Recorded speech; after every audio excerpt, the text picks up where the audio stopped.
Hello guys, good evening. Welcome back to my channel. I am Varsha and today I'm gonna answer your two questions जो आपने मुझसे सबसे ज़्यादा पूछे हैं। यस गाइस, आप लोगों के काफ़ी ज़्यादा क्वेश्चंस मुझे मिलते रहते हैं बट उनमें से टू मोस्ट इंपॉर्टेंट क्वेश्चंस जो मुझे भी लगता है कि मुझे आंसर करने चाहिए, मैं आज आपके आंसर करूँगी क्वेश्चंस को। एंड गाइस, मेरा जो मैं आपको सबसे पहले इंट्रोडक्शन अपना कर देती हूँ। My name is Varsha and I have total 5 years of experience in sales and marketing. I have worked in corporate sector for 5 years and by qualification I am an MBA in major in marketing and minor in HR. So guys, आपके जो questions हैं वो काफ़ी ज़्यादा मुझे relevant लगे. Of course कोई भी अगर MBA परस्यू करने का या अपना करियर को ग्रोथ देना चाहता है तो वो सोचता है कि MBA परस्यू करना चाहेगा. एंड डिसीजंस लेना कुछ इतना आसान नहीं होता. डिसीजंस लेना काफ़ी मुश्किल होता है क्योंकि अगर आपके पास कोई गाइड करने वाला ना हो तो हम लोग हमेशा स्टक रहते हैं कि हमें आगे क्या करना चाहिए. तो आपका जो क्वेश्चन है कि MBA हमें करना चाहिए कि नहीं करना चाहिए करियर ग्रोथ के लिए, एंड जो सेकंड क्वेश्चन आपका रहा है वो ये है कि आपने जो है MBA हमें किस कॉलेज से करना चाहिए, क्या Tier 1 Tier 2 या फिर कॉलेजेस से MBA करना हेल्प करता है करियर ग्रोथ में, या फिर आप किसी भी रैंडम कॉलेज से कर लो तो भी आपका अपॉर्चुनिटीज़ आपके लिए उतनी ही रहती हैं. तो guys, first of all thank you so much for sharing the questions. मैं बहुत अच्छा फील करती हूँ जब आप लोगों के क्वेश्चंस मेरे पास आते हैं. बट अब मैं आपको सबसे पहले आपके फर्स्ट क्वेश्चन का आंसर देना चाहूँगी. तो फर्स्ट क्वेश्चन आपने जो पूछा है कि क्या MBA करना इंपॉर्टेंट है करियर ग्रोथ के लिए, तो I would say definitely yes, आपको MBA करना चाहिए. आप अगर BA कर रहे हैं, BCom कर रहे हैं, BBA कर रहे हैं और उसके बाद आप सोचते हैं कि हाँ इसके बाद ही हम जॉब कर लेते हैं, MBA वालों को भी उतनी अपॉर्चुनिटीज़ हैं, BBA वालों को भी उतनी अपॉर्चुनिटीज़ हैं, या BCom वालों को उतनी अपॉर्चुनिटीज़ हैं, तो ये बिल्कुल सरासर गलत है. बिल्कुल ऐसा नहीं होता. MBA वालों को ऑफकोर्स ज़्यादा अपॉर्चुनिटीज़ मिलती हैं. मैं 5 years के कॉर्पोरेट एक्सपीरियंस में मैंने ये देखा है. मैंने बहुत सारे IAM सेंट स्टीफन या फिर जितने भी टॉप Tier 1 कॉलेजेस होते हैं, Tier 2 कॉलेजेस होते हैं, जैसे उन लोगों के साथ मैंने काम किया है तो मैंने बहुत ज़्यादा अंडरस्टैंड किया है कि MBA वालों के लिए बहुत ज़्यादा अपॉर्चुनिटीज़ रहती हैं डेफिनेटली. एंड अगर आप करते हो, अगर आप BBA करके या BA करके या BCom करके सीधा जॉब पे चले जाते हो तो आपको प्रमोशंस के टाइम पे बहुत ज़्यादा प्रॉब्लम आती है क्योंकि हमेशा जो है पोस्ट ग्रेजुएटेड जो पीपल होते हैं कंपनीज में या जो भी जहाँ पे भी आप काम कर रहे हैं वहाँ पर ज़्यादा अपॉर्चुनिटी उनको प्रोवाइड की जाती है. प्रमोशन के टाइम पर भी उनको पहले प्रेफरेंस दी जाती है, आपको पहले नीचे रखा जाता है because of the qualification only. तो MBA करना बहुत इंपॉर्टेंट लगता है मुझे, क्योंकि मुझे इन माय ओपिनियन जितना मैंने एक्सपीरियंस किया, जितना मैंने ऑब्जर्व किया है, MBA करना बहुत इंपॉर्टेंट है. आपका जो ये सेकंड क्वेश्चन है कि MBA किसी भी रैंडम कॉलेज से करना और किसी Tier 1 Tier 2 कॉलेज से करने में कितना डिफरेंस रहता है, तो मैं आपको ये इस चीज़ का आंसर मैं आपको बहुत क्लियरली दूंगी कि आप किसी Tier 1 Tier 2 कॉलेज से अगर MBA करते हो या फिर किसी भी रैंडम कॉलेज से करते हो तो दोनों की अपॉर्चुनिटीज़ जो आपके पास आती हैं बहुत ही डिफरेंट रहती हैं. ऑफ कोर्स अगर आप भी किसी भी रैंडम कॉलेज से करोगे तो आपके पास उतना अच्छा फैकल्टी नहीं रहेगा.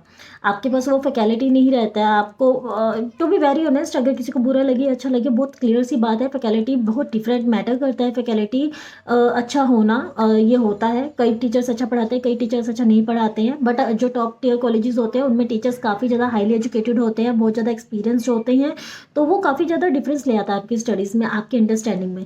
सेकेंड चीज़ जो रहती है, आपको इंफ्रास्ट्रक्चर अच्छा मिलता है. आपको जो अपॉर्चुनिटीज़ हैं, जो आपको कॉलेज में फैसिलिटीज़ प्रोवाइड की जाती हैं वो बहुत ज़्यादा अच्छी मिलती हैं. थर्ड जो चीज़ है, Tier 1 Tier 2 कॉलेजेस या किसी भी अच्छे किसी आप रेप्यूटेड कॉलेज से करेंगे, प्रेस्टिजियस कॉलेज से करेंगे तो वो आपने बात सुना है, आपने बहुत बारी वो कोट सुना होगा कि motivation is over rated, environment often matters a lot. It means motivation तो आपको जितना मर्जी करते रहो, वो आपको वर्क करेगा या ना करेगा, नहीं करेगा, वो प्रोबेबिलिटी है, चांसेस है. एक बार आपको मोटिवेट कर दिया, अगर उसके बाद आप 2-4 दिन के बाद, 10 दिन के बाद हम लोग फिर वही इनकन्सिस्टेंट हो जाते हैं. एक बार अगर कोई आपको मोटिवेट करता है उसके बाद आप थोड़े दिन वो पैटर्न फॉलो करते हो, वो प्रोसेस को फॉलो करते हो, बट उसके बाद आप इनकन्सिस्टेंट हो जाते हो. But what matters is environment. अगर आपके आसपास का माहौल अच्छा है, अगर आपके आसपास कहते हैं ना कि अगर आप किसी भी बिलियनर के साथ 5 साल रह लो तो इट इज़ गारंटेड कि आप जो है एटलीस्ट आप मल्टी मिलियनियर तो बन ही जाओगे. ठीक है, तो इस तरह का रहता है. अगर आपका इन्वायरमेंट अच्छा है तो अगर आपका इन्वायरमेंट अच्छा आप ग्रो करोगे, अगर आपका इन्वायरमेंट गंदा है तो आप फेल होगे. ये चीज़ की हमेशा गारंटी रहती है.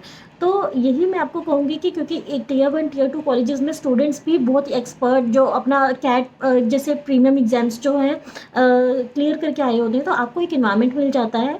आप उस इन्वायरमेंट में उन लोगों के साथ करते हैं, जब आप इंटेलेक्चुअल माइंड्स के साथ इंटरेक्ट करते हैं तो आप लोगों को उस तरह का एक एक्सपोजर मिलता है.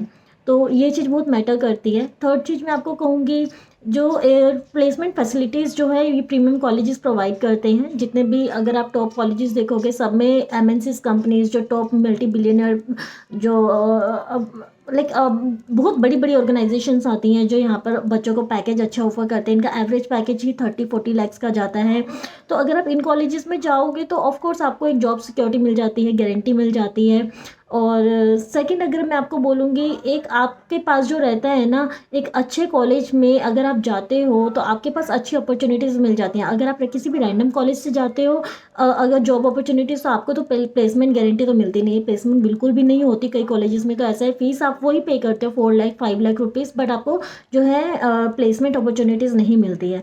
थर्ड थिंग मैं आपको बताऊंगी कि अगर आप किसी भी रैंडम कॉलेज से करोगे तो जो आईआईएम से पास हुआ स्टूडेंट पहले साल में जॉब की जो आपके उसका पैकेज होगा वो अर्न करेगा। वहीं रैंडम कॉलेज से आप करके आपको 5 साल लग जाएंगे उस पैकेज तक पहुंचने में। तो there is a huge difference. वही आईआईएम करने वाला, आईआईएम से एमबीए करने वाला जो स्टूडेंट है, उसका जो पैकेज मिला है, अगर मिनिमम पैकेज भी लेके चलते हैं तो 12-13 लाख रुपीज़ है। बट अगर आप वही 5 ईयर्स का एक्सपीरियंस लेकर, रैंडम 5 ईयर्स या जितना कभी आप एक्सपीरियंस बोलते हो उतना एक्सपीरियंस लेके चलते हो, तो आपका 5 साल के बाद उतना पैकेज होता है। तो ये बहुत मैटर करता है, ठीक है। तो इन सब चीज़ों को बहुत मायने रखता है, बहुत चीज़ें ये मद्देनज़र रखते हुए मैं आपको यही सजेस्ट करूँगी कि जब भी एमबीए करने का प्लान करें, जब भी पोस्ट ग्रेजुएशन करने का सोचें, तो सिलेक्ट करें कोई अच्छा टॉप टियर कॉलेज ही सिलेक्ट करें। अदरवाइज रैंडम कॉलेजेस से करने का कोई फ़ायदा नहीं है। You are just going to pay the fees to the colleges, and उस तरह का एक्सपोजर नहीं मिलने वाला, उस तरह की अपॉर्चुनिटीज़ नहीं मिलने वाली। And thank you so much. मुझे लगा कि आप लोगों को मुझे ये बताना चाहिए कि किस तरह के कॉलेजेस आपको जो है हेल्प करेंगे आपके आगे करियर ग्रोथ के लिए। तो अगर कभी भी एमबीए करने का प्लान करूँ तो प्लीज़ प्लीज़ प्लीज़ कैट देकर कोई अच्छा कॉलेज ही देखें। किसी भी रैंडम कॉलेज से नहीं करना चाहिए आपको। अगर आप किसी भी रैंडम कॉलेज से करोगे तो आपकी जो ग्रेजुएशन और पोस्ट ग्रेजुएशन के में कोई डिफरेंस नहीं आएगा, कुछ भी आप नहीं लर्न करोगे। एंड जो प्रैक्टिकल जो इन्फॉर्मेशन है, आई थिंक वो टीयर 2 टीयर 1 कॉलेजेस में ज़्यादा अच्छे से प्रोवाइड किया जाता है।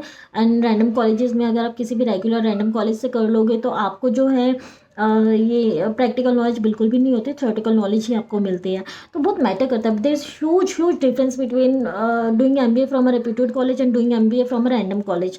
तो रैंडम कॉलेज से करना जस्ट पानी में पैसे बहाना है। एंड अगर आप टीयर 1 टीयर 2 कॉलेज से करते हो तो ऑफकोर्स आप कुछ बन के निकलते हो, कुछ गेन करके निकलते हो।